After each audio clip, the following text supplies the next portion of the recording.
Hi. Sorry. We have game 2 between Infinity and Infamous. Let's go draft. Oh. Our producer sure got in my first cue. I literally said just sit high. I don't understand.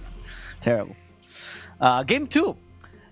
Astini, you said it was a problem with gameplay, not with draft, right? So would you be okay with them redrafting the exact same thing? Is this a rerun? Yeah. Hello? Bowie, Astini? Bowie, please. Are we back in Adults time? are talking here. Adults are talking. Bowie, please. 1 second. Sorry. I I would thought I was having a still dream. pick a better support than Bane. I think you don't need that much backline. You need more hero frontlining and getting information so you don't get initiated by that Doom. So That's good. If you're backlining, you should be a save. Otherwise, just pick, I don't know, maybe a Clockwork 5, whatever. Undying, so you place the Tombstone and you get information, but no Bane, please. Okay. Bowie, would you be okay with that? Same draft, only changing the 5. I think that's good. I also feel like at the end of the day, Infinity, they misused their 24 pick, right? You're less picking a carry that doesn't have a good carry matchup. You're also picking this Ursa hero that he doesn't scale that well against Timber later into the game.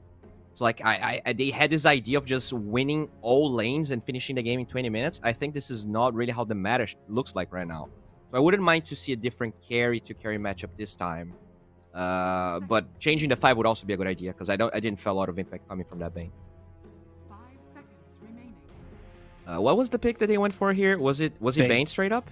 Yeah. Okay. Will they go Bane again? Oh, look, Astini! It's your Undying! Aren't you happy? Yeah, I am happy, but why do you ban Tiny and Kanka if you're going Undying? So I'm kind of happy. Just stop, They are like Astini. improving. They get a 4 instead of a 3 out of 10 now. But yeah, good. Oh my god. You are the harshest teacher, man. I'm glad that you're But, casting Dota. And Zeus is banned, so they can't go Zeus. That shows that this hero is, yes, indeed broken against TB. Because even though they had a free win, they banned the hero. Yeah, I would agree with you there. Bowie, they go for Snapfire. Are you seeing Snapfire 5 here? Or do you think it's Snapfire 3 like they I do? think this could be a 3. I think you want, especially with the Mars being here, you probably want the Snapfire to have a bit more net worth. And it is a really good Snapfire Doom lane. Yeah.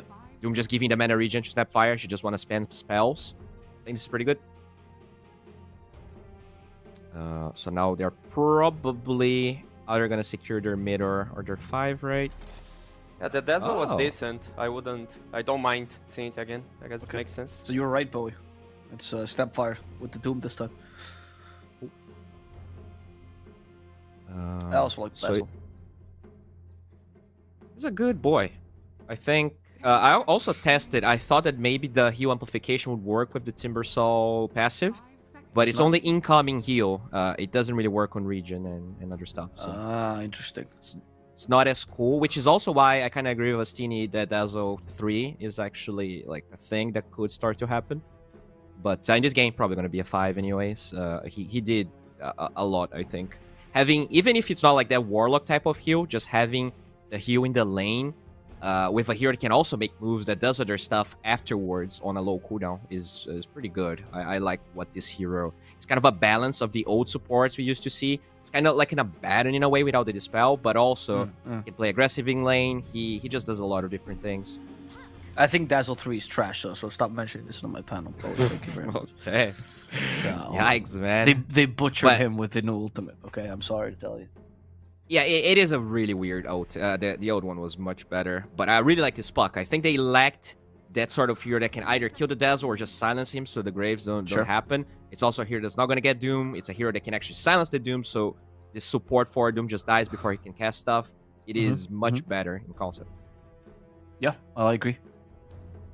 Also, magical damage against Terrorblade, right? Stevie, do you think this is still bad for Terrorblade, or you feel like the game is looking better for Terrorblade this time around? Nah, it's as bad as the other one. Puck is pretty decent here. I think they can play Snapfire mid also, right? And go with an offlaner, maybe to address this Puck. Because mid lane wise, there's only Void Spirit, I'd say. That would make sense here. And on the offlane, you thought have like Void the Night Span. Stalker. Void Spirit is banned though. Yeah, so Void Spirit's that- bad. Oh, okay, yeah. so no Void Spirit. Okay, so I would play Snap mid and go something like a Night Stalker to address the puck. Okay. Wait, do you agree with that logic, or do you find there's some mid laners that could work here? I don't mind the Night Stalker, and I also think it could force the Earth again on Infinity, and I think that would be we would see the same result literally. Like this Ursa will just be sad the whole time, have to rush BKB. Oh, so they are addressing the PL, right? That is open here against the TB. Ah, good point, Bobby. I like that. Yeah. So, is it Ursa again? Would you do it this time? I think it would be the same result. It's a good matchup against Underlord though. I mean, it's decent in lane versus Timber as well. After level 4, didn't really change that much. I think this Undying also. I mean, sure, you have a kind of a slow. Bane really didn't have any stuns, so I think that didn't really help the Ursa either in that lane. True. I just want to see something else. What about Although what? Sniper? I feel like you need a ranged hero against the Underlord. good. Ranged hero Okay. is good with Undying. It's decent against the TB. I don't think They're not- Lumiere has played it, but I like it. Yeah, they're not gonna pick it, but it's good. It's a good suggestion, STV. Okay, so you have Drawl. Yeah, there we go. More normal ones, please. Okay. I like the draw here. Yeah. Drow's pretty good actually. They could go Dusa, right? It's I think Dusa doesn't really care about Grave that much. You just want to be this wall. You also don't care if you get doomed. I know it's not meta, but Terrorblade is not meta anyways, and that's usually a hero you would see addressing TB. Like both heroes can address each other. They can do well with farm. But TB wins the core to core against Dusa though. It's I would say it's 55-45. I don't think it's like that big of an Really? issue. Oh, okay. I've heard people say it's more like 60-40, even 70-30, some people. Like in the late game, mind you. Yeah, but Infinity, I think like that draft doesn't really scream to me we're gonna scale late game, right? You have this Undying Fair. puck. Like even in Jugger? game 1, it felt like they wanted to. Oh, Jugger's fine too. Oh, there we go. Nice job. See? Astini suggests a weird one. Bowie pivots into the Drow Ranger. And then we figured out what these teams will No, do. it was Astini. Astini said it, Drow. Oh, you said Drow? Oh, my bad. Bowie, you're an idiot. Astini, you're a god. Great But it job. said like go more normal, and I really wanted the Sniper. I don't like the normal, but yeah. I I'll like the take it. sniper too. I like the sniper too, but Lumiere is a Drow player though. That is definitely within his wheelhouse. That's actually what he was dominating with Hikori in the first 2 seasons, if you remember. So it is something he's comfortable with. Yeah, the reason I like this draw is that you have the second layer of silence. It's gonna be pretty good against a Parker that doesn't like to go BKB. You probably force him into BKB here this game. Manta probably not gonna cut it with these 2 layers of silence. Pretty decent versus the Dazzle. Lanes versus the Underlord. Has Roche potential, kind of like game 1. This is a much better draft from Infinity. Still feel like this is gonna be a 2-0. I think Infamous is going to major. Yeah, exactly. Bowie, if your first logic was Infamous is the better team, I don't think that changes. They could draft the best draft in the world.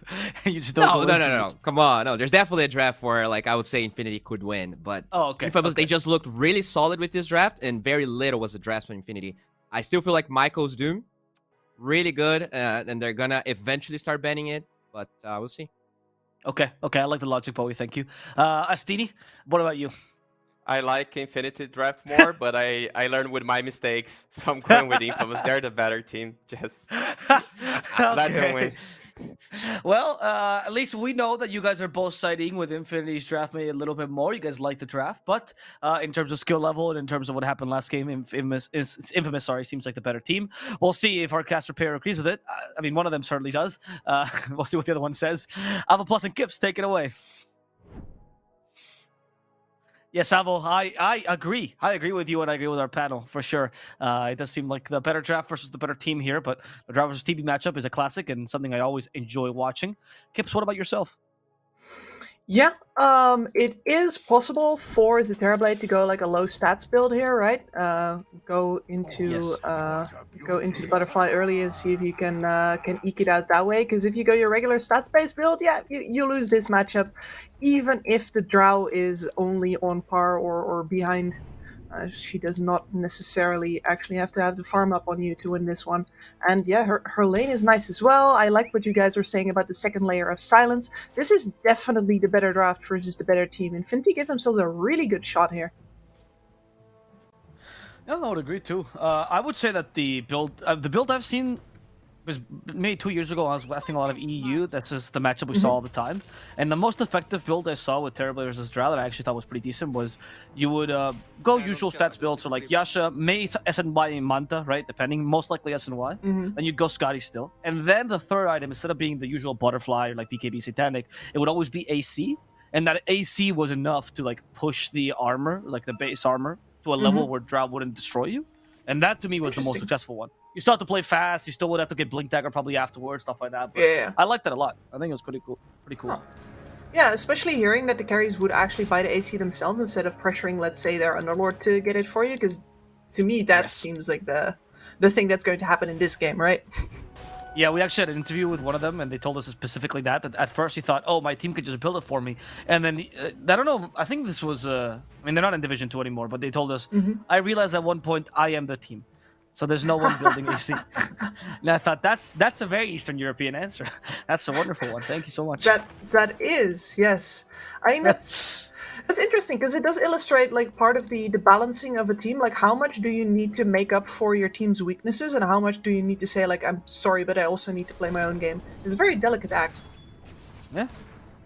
I would say that that when, for these specific instances as well, especially when you're playing a TBE, like, you are the team to a degree, right? Like, you're the win condition, you're everything. There's no way TBE's played in any other role that isn't this, like, hard carry, like, the sole person.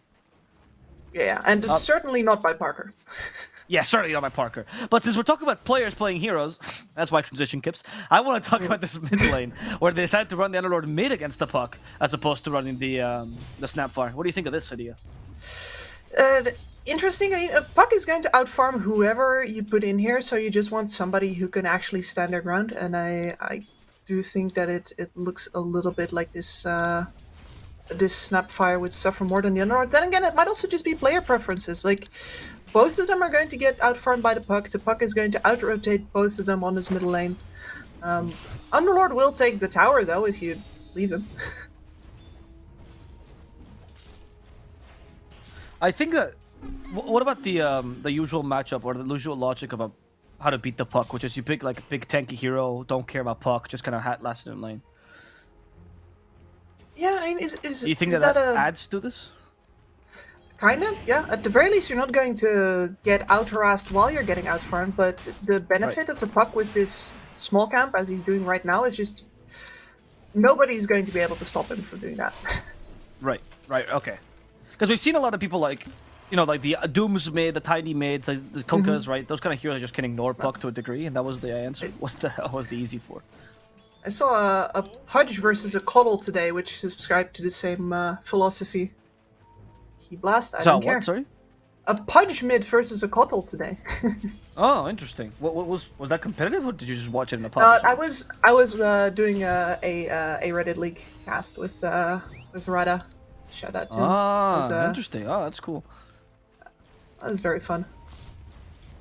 I mean, look, I think that philosophy has like some logic to it. I just don't really understood exactly what happens when the Puck rotates, but I thought that was the general idea. The consensus was we do something, and then we figure it out when the Puck rotates.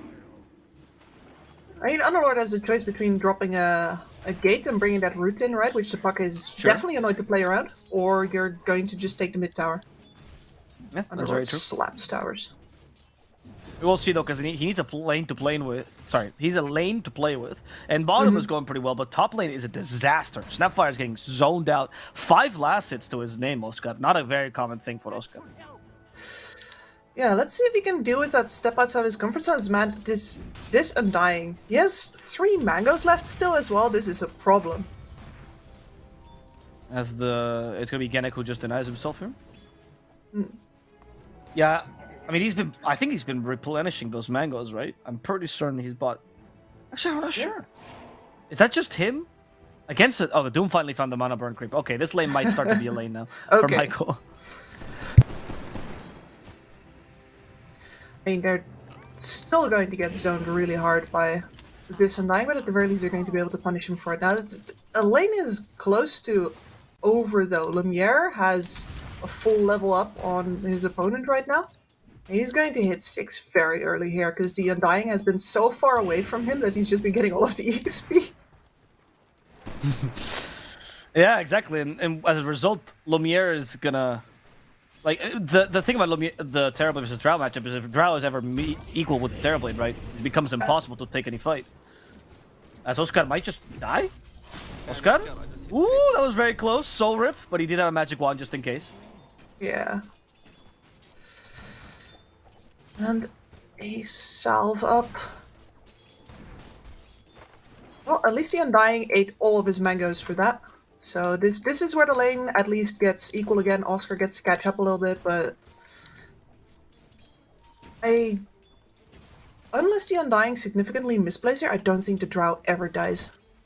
Let's see, this is the shot. Well, did I just curse this is it. You cursed him. Perhaps there's a chance. The cookie hits. Yeah. Lumiere will almost die. He's done the multi-shot. Here's the Underlord coming, though, just in case. Lumiere will certainly fall. Prada will join him. As alone, I curse that so hard.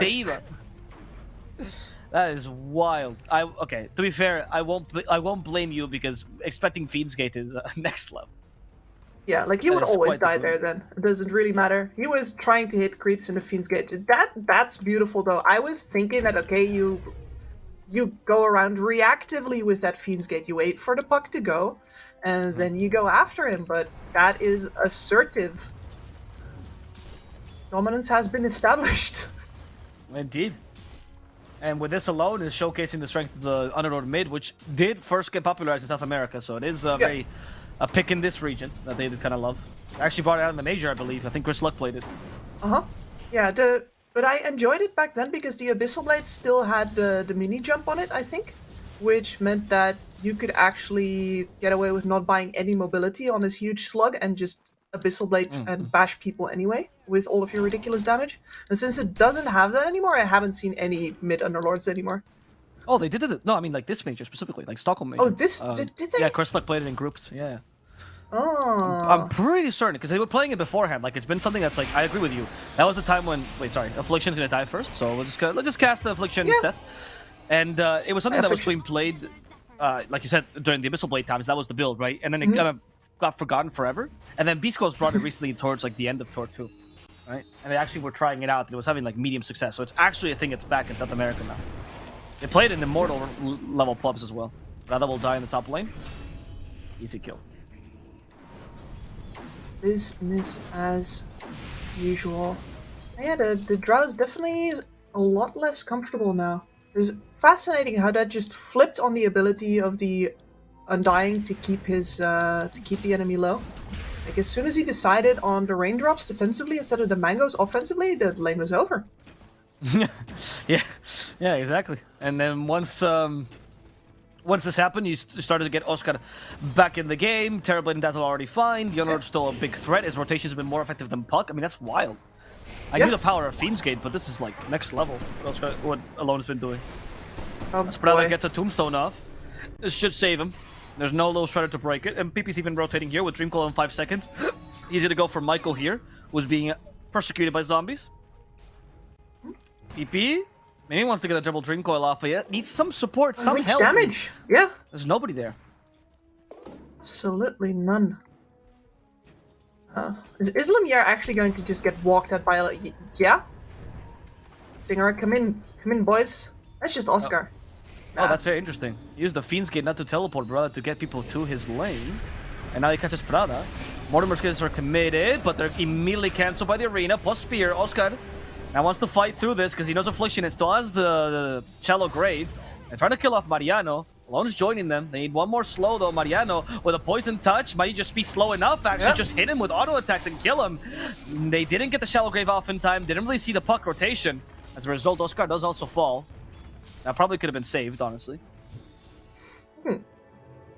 Weird, but effective, I guess. Oscar dying there is less than ideal, but... Yeah, with the Doom coming into top again? Now that stopped going against Oscar. Hitting toward the shreds. That double damage on Alone here, it's just not My working. goodness. And he's got so much damage from the hero kills that happen as well. Like, No, Dazzle will die once again, not activating Shallow Grave because he's been silenced. That Waning Rift is just a big nuisance. But Alone knows like 3 hits to PP and PP is deterred away, so he knows he can hold his ground. yeah, he's going to get the 8 odds. Like, PP's game is actually going to be really hard to play now.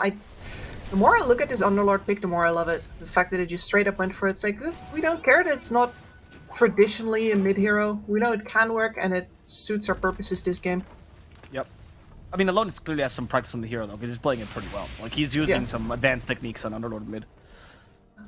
But your team also has to be ready for that. Like, if you have to explain it to them while you drop the gate, that's not going to work. Like, it needs to be natural to them, and that really speaks to their team play, because map play is the hardest part. It requires the most words out of everything that you can do in a game, which means that you can't do it in the game if you want to be fast. You need to already have it down. That's a very good point, actually. I do like that. People talk about this, right? That the best teams are those that make special lingo that allows you to communicate faster and more effectively. I specifically studied this in like Jarax, who I used to be like his top stream mod, right? So I knew how the guy talked because I'd watch hours upon hours of the guy talking. And after he'd been in OG for a year, he used all kinds of different terms. And I made a little list of everything that he said different. And I was like, this is what OG pays attention to. You know, that's been my theory for a long time, and this might just be bollocks, right? But I always thought that the reason why the best team fighting teams, in my opinion at least, like just in team fight execution, which is usually the hardest part, tend to be either Hispanic or rather South American or Eastern European, is because their languages are actually more efficient at communicating these ideas in English. Like, they can do it with less words. And I feel like in the heat of the team fight, that must be quite important. Particularly for Russian, it's like a really efficient language in that sense. It's so fast. It's so effective. Yeah. They have like 2/3 of the words of English. Yeah, exactly. And they communicate the same. That's Prada. I subscribe. He will die in the mid lane. There is a tombstone drop though, but Oscar does not want to fight this. He's already. Oh, actually, never mind. He's committed a little shredder for it. Oscar is just gonna get free gold on him. Good job. That's what the snap pick was for, and now you get the catapult alive because Alone will just tank it with this big fat body. Largest model in Dota 2 besides Primal Beast, which completely broke the game. Alone. Stole a little shredder. Oh no! Cookied into the arena. That's gonna hurt. Like a bird hitting a window that didn't know it was there. Affliction will try to survive here. Stalls a shallow grave, just getting some time for his teammates to come help him. Are they interested though? They are not. They have accepted Affliction will die today, and it is fine. At best, Affliction can hope for a deny. Healing the Witchblade off. Another heal. Affliction actually will live because Infinity's afraid someone was coming to help him. That is wild. Yeah. They just let him walk. I mean, that would be the turnaround point if the rest of Infinity was coming, but they'd already signed off on him, man. They didn't have the information, though. Doom exactly. Dropped? Yeah, Doom for the Ruben. It's just funny, though, because it's like, you don't know Infamous. Every time Axel does anything, they just like, dude, you fucked up. You're dying alone. Like, they've never come to help their 5 in their life.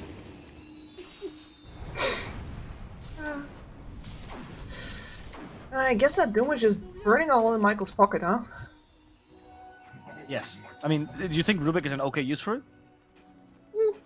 I mean, maybe as like an entrance kill onto mid, but then the rest of his team is clearly not actually interested in taking that. Like, the Underlord has a stack, the Oscar has jungle creeps to hit as well.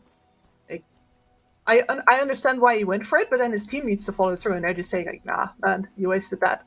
But it wasn't wasted until you decided that it was. Yeah, exactly, right?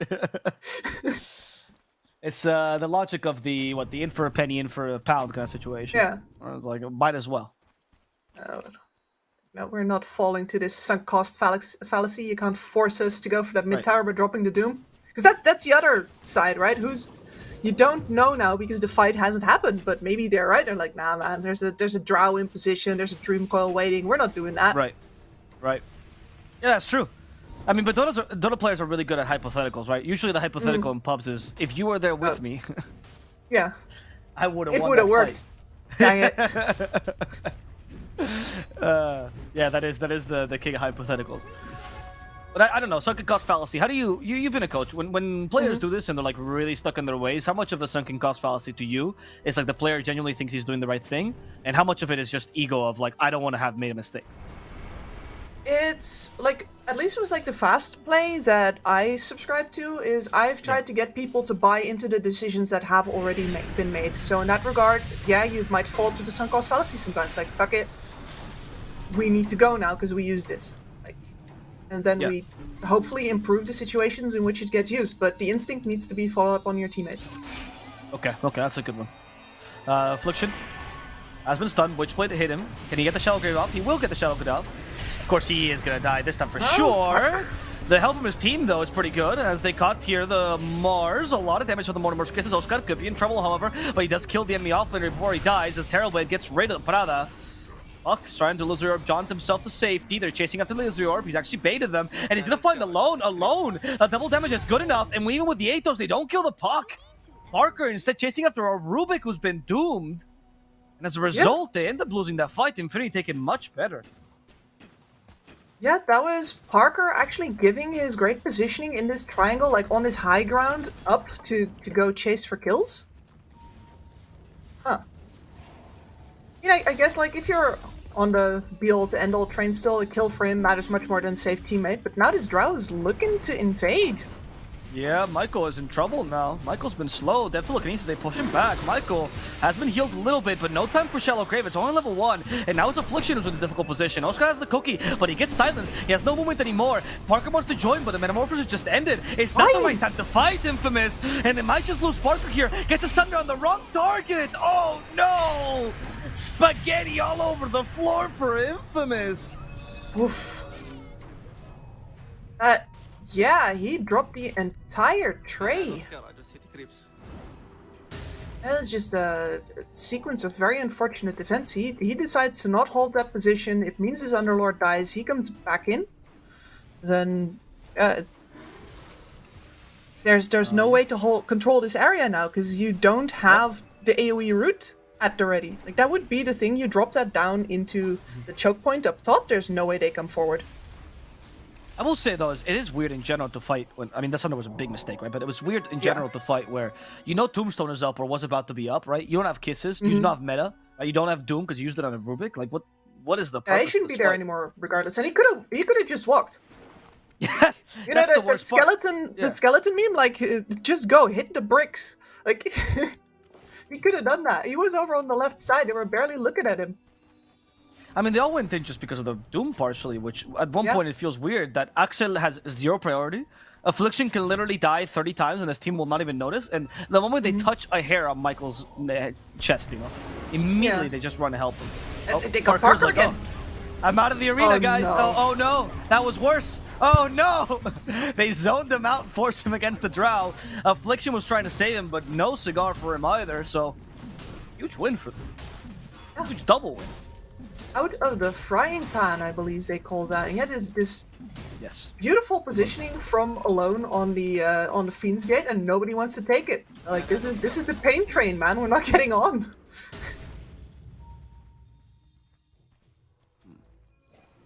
PP dodges that Doom. He just broke the coil. Oscar, what? That last glob behind him just to, you know, give him some cover, perhaps protect the puck. We'll see. Michael, he is going to die, but he does decide to separate from Oscar, so Oscar can make it out of here alive. These fights, you just can't keep taking them. Like, what is Infamous doing? They need to take a chill pill, dude. No, and now this decision to not go for this middle tower is really hurting them as well, because with this mid tower still up, you have immediate access to this Roshan, great TP point, to any, like, it's like in chess, you control the center of the board, you control the game, this mid tower is still up, and Infinity can play so fast because of it.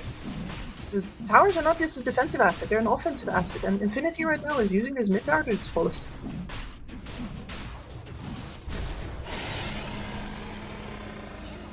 Alright. Infinity, what are their... You just got a pretty good early game, you recovered. What are the timings you play around here, Kips?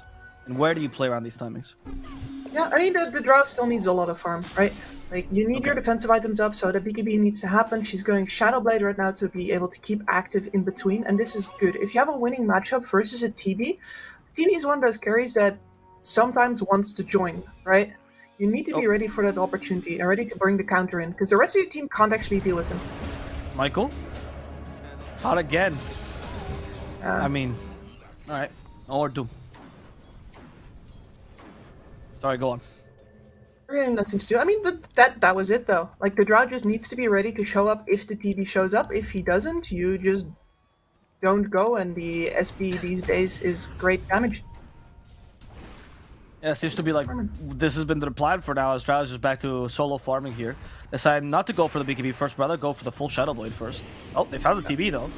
There's no way, right? No, right? they don't. Yes, Scotty. Yes, Scotty. Guys, He's so also where's alone. the team? And they just soloed him. Nobody came to help him. Affliction didn't even want to join. They just gave him up. And alone is playing alone because they're split pushing these side waves, which means that you can't be holding hands. Both of the cores need to be on a different wave than each other. And so you can't Fiend's Gate in the entire team because the team's not there, man. Oscar at least got Fiend's Gate to get away, but unfortunately the spear will stop him from channeling it. He's silenced, you can still channel while silenced, but it's not going to help you. The damage is too high. Good spear, Mariano. Mariano wanted to take it. I support this. You going? Please, no, please go. Yeah, you went. Every time you see the gate, you go, I wonder what's on either side. It's just human curiosity. That's really it. It's not really a pro play at that point. Just a human being like all of us. Exactly. I have taken many a gate in my pubs, I will say. I always die, but I take it nonetheless. Curiosity killed the cat. Yes. Action brought it back. Is that the full saying? No. There's a bunch of these sayings where people, like there's even a copy paste thing like, oh, you don't know the full saying, but actually like there's just ways people made up to turn it around. The full saying is curiosity killed the cat. I guess curiosity killed the cat makes sense, but the other one is just like, that's not true. Cats die. They don't come back. There's no... Like, once you're dead, you're dead. I don't know, man. I've seen many a cat fall. Well, heard of many a cat fall, let's put it that way. From great heights. Oh, yeah. Yeah, no. Cat's weaknesses is not heights. It's cars. Yeah. That's the weakness. Sorry, that was very Counter to cats is car. I do love kitties. They're cute little animals. There's a little smoke coming by. A cat would never smoke, but humans certainly do. And they're gonna try to fight here some kills. Getting the TV off from the rest of his team. I don't know. This is the best attempt. I mean, I guess you get rid of the save. Oh, there's an arena, dude. You have to stop Oscar. They actually catch Alone instead. Alone stuck in the arena. This big slug. Where's the salt for him? BKB TP. They got none. Nothing that pierces that, at least. So not that bad, all things considered, for Infamous, sorry. That was way too close for comfort. Mariano nearly guessed correctly on where the Doom was TPing at. Yeah, great use of the pit there. Holding the choke points, that's exactly the best use for this Underlord. But with the TV being cut off like that, and honestly the TV having zero interest in joining here, which, again, is correct. He's equal with the Drow. He can't win. Yeah, honestly. You have to itemize for it, but his itemization is just stats, which is like the opposite of what you want against Drow. Lumiere's feeling powerful. He's removed the BKB from the quick buy. There's a Lincoln's there now. He's feeling it. Yep, I like that. I think your real threat is the Doom, right? What else what is else is BKB for? I guess Pit of Malice, but meh. Yeah, it's an Atos. I mean, he doesn't have a Manta either, right? Doesn't have a what? No, he's not Manta. No. It's just Hurricane Pike. But Hurricane Pike is good enough for Pit and Atos, right? So it's just kisses, I guess, and potentially a cookie. Dazzle Hex eventually. True. But that's not by Lincoln's, right? Lincoln stops that. Should be, yeah. Single target. Yeah. Hey. Oh, organic. What was that? Did he take the gate? I think he took the gate, yeah. He took I see no other way for him to get... Did Alone taunt him with a mystery gate in the middle of nowhere? Observer catch that? Can we watch the replay? I did not see him do that stupid play. Oh, okay. Okay, so there was a gate there. Alright. Well, that was weird. Alright, that's like a hook to a degree. Hooked by curiosity. No Doom yet. No Doom. Michael's gonna die before he gets his Doom off. This is not the fight you want to take. Oscar's already retreating. Nobody else on Infamous was joining in the smoke. Very weird play. Really, really weird. Oscar just BKB TP. Let's rinse and reset. There we go. That's the play. Yeah, it feels like the better team right now is Infinity, and it's not even close. Infamous keep taking these weird fights. Yep. They found Parker as well. Pretty cool. Parker. Okay. Off by the It's witch nice point, at least. damage. Yeah, I don't know. I think if you say that Infinity is the better team, though, every 10 times you say that, Astini has to tweet once by contract. So let's try to limit that. I agree with you, though. I don't know what Infamous is doing. I don't know what Infamous is doing here. They've got their core BKBs at the ready, but they haven't actually been together to use them. Parker has just never wanted to join, and that leaves him in this awkward position where they're still juggling the creep waves over on the side without heroes that are actually very good at it. Like, the Underlord can. Snapfire is a risky proposition. Like, this Blink Dagger Shard here is very necessary if she wants to keep this up. Underlord gated to the enemy jungle. I think he's just doing get this farmed. hoping that someone will take the gate. Like, it's happened once. At this point, why do you not just try it all the time? And wouldn't you gate like within vision of the outpost? Right. So they're even more tempted, right? So they can't forget Yeah, it. Right. exactly. Like ding, ding, ding. Never thought about this, but Underlord is the ultimate counter to people with ADHD, huh? Because you just can't, like, you can't keep Just it out of can't- your mind. This game is so chock full of people with ADHD. It's not even. I mean, we've seen 2 people take the gate already. I'm telling you, they both have it. In They a just can't Division get it 1 out of their game. mind. It's like, what if this one's the good one, guys? Might as well try. But was it 50-50 this time around? They're not. They're Yeah, not it's true, really right? wrong yet. It's either good or bad. There's no other option. It's a pure 50-50 chance. I love stats. Yeah, that's exactly how they work.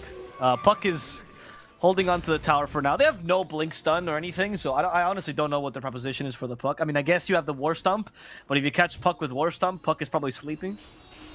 Yeah. He's been playing around with Michael, just sitting in his face, and every time the blade goes up for the Doom, he goes boop boop. Yep. It's- Man, playing Doom versus Puck is the biggest bait because you think, oh, I should be Oh, good. he Oh got my him with god, the what a stop! god! He cursed him! What a god, Michael! He baited him!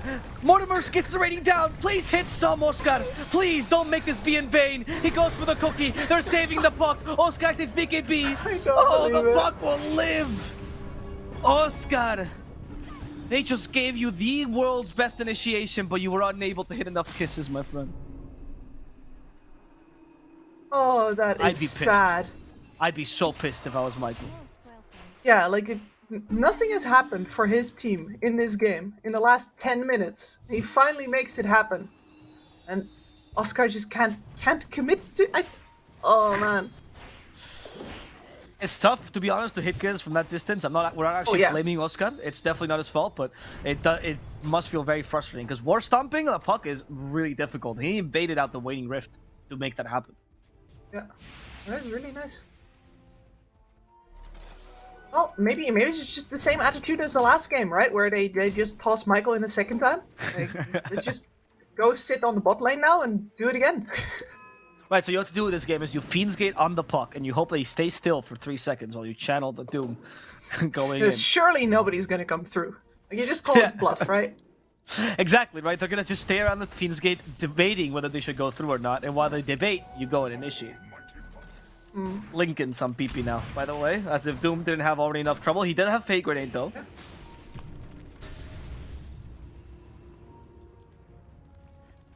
Hey, like, can we remove neutral items?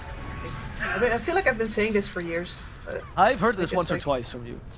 yeah, just a familiar refrain, but no matter Familiar for how you, much Kips. you nerf them, You're, I feel like everybody else is coming around now, and I just get to be like a grandma's like, I told you so. PP? Oh, they caught him again! They caught him again, but this time they can't get the Ah, Doom they to the didn't. Lincolns, which means Michael's dead. Also, the Doom wasn't available, so that was an interesting way to catch him.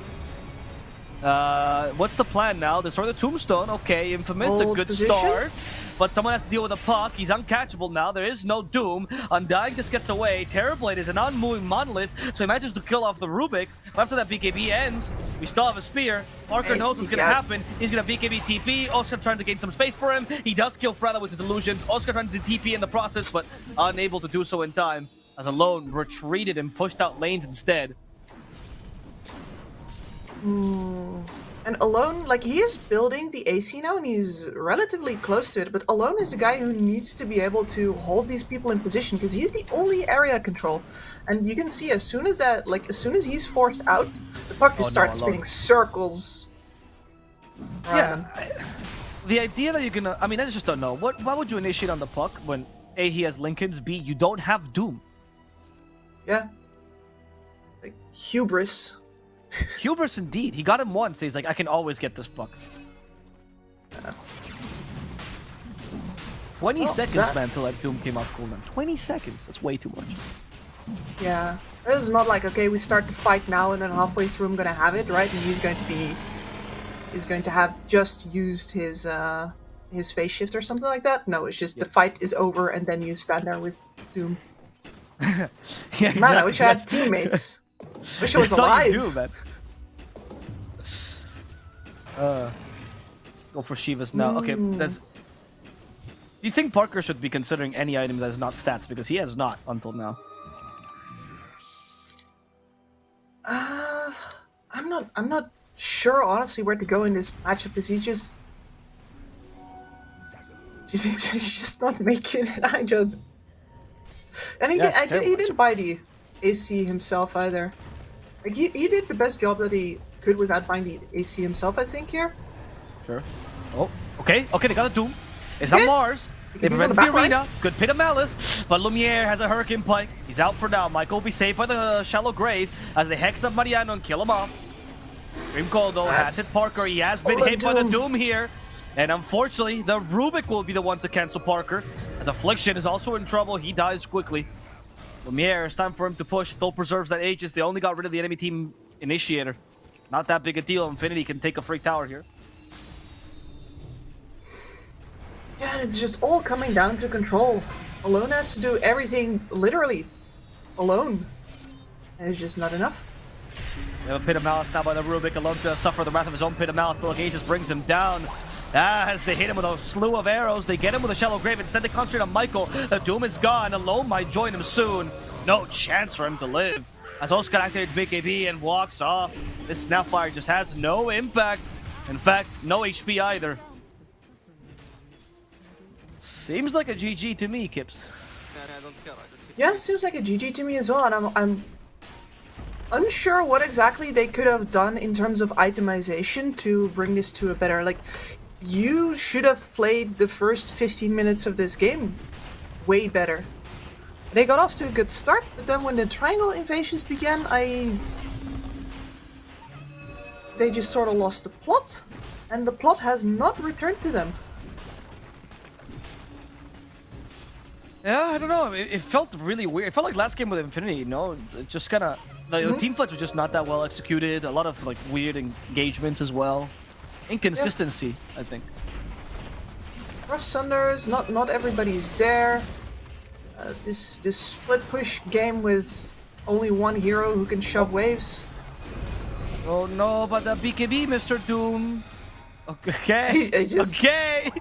I just gave Doom to the Rubik, guys. We're good. We're good. Oh no.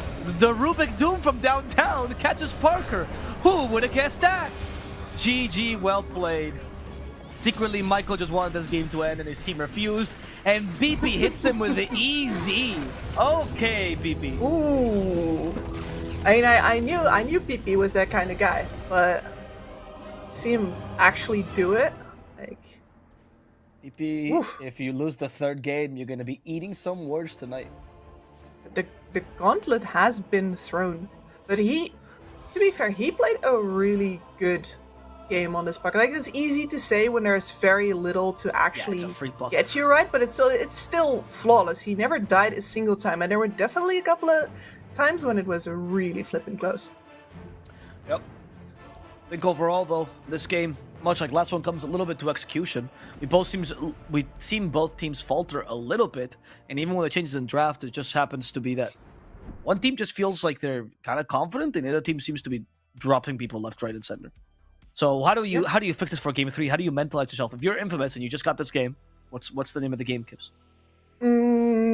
Honestly, draft team fight, because if you have trouble playing together, then what you need to do is not fix playing together, but fix the heroes. Because if there's one thing that players do well, it's play heroes. If your hero does well playing together, then you're going to play more together, no matter if your coach just told you to, ignore the rest of your team or not. Like, your instincts are going to go the right way. So, get some area control down. This was clearly too much space left open for these playmaking kind of picks, and no way to turn around the game once it goes south. Okay, I like that. We'll see what our panel has to say. Some maybe more harsher words for them as we go over and check out what our analyst opinion of this game is. Thank you, Avo. I see your game face, Astini. So I'm going to start with Bowie here. Bowie, you believed Infamous to be the better team. Do you think they played as the better team in the second game? No. This game reminds me a lot, and you were casting that game, SG versus Infamous Game 2, where Parker was playing Faceless Void. To me, this is a very simple item build mistake. Okay. That first item, Scotty, if that was Manta, if that was a BKB, I am pretty sure all of those weird fights would have been much better for them. There was also that Sunder mistake, but I really feel like that's on Parker. I think he's one of the best carries in Division 1 right now, but sometimes, like 1 in every 8 games, he just goes a little bit too greedy with his build, and he pays like a hefty price for it. Okay. I think that's a fair assessment. Now, Astini, I'm ready for it. Hit me. What are your thoughts on this match? It feels like the players, they changed accounts. Like the one from one team was playing on another. Because like first game, Infinity, they couldn't get a spell right. And then now Infamous, I don't know, they were fighting so weird, the team fight. So yeah, it's surprising, but it shows that SA teams are on same level. No matter if you're like top 1 in the group stage. I feel like I took the wrong learning on game 1 that, okay, Infamous is so superior. They're actually not. It was a matter of getting spells right, and this can happen with any team that you're not on a good match. And seems like Infinity, they're drafting better. So if they can play as they played game 2, they can definitely take the series. Especially like PP, he played so well on the puck. And Infamous, they didn't respect that puck pick. It feels like getting a last pick Underlord to counter the puck, it's not good. Like you go on a hero that's gonna build Rod of Athos to catch a puck. It seems really underwhelming. So they need to respect PP a bit more. This guy just play like a god. Did you feel like I think we could... Oh, sorry. I was just gonna say that it was a real difference in how the Dazzle impacted the game, right? First game, Midzeus doesn't really do anything against the Dazzle. This time, the 18th pick, the puck right after the Dazzle, it completely, like, it was 0 and 9 or something. Yep. Barely got any really good graves off. So a really good response, and probably why we don't see Dazzle as often as maybe we would like to. Same with the Doom, right, Bowie? Like, the second game, there was no, like, easy Doom target, and it just felt like it was impossible for Doom to do anything useful. Yeah. Thank you. With that, we're going to take a small break and come back with Game 2 between Infamous and Infinity. So stay tuned, and see you then.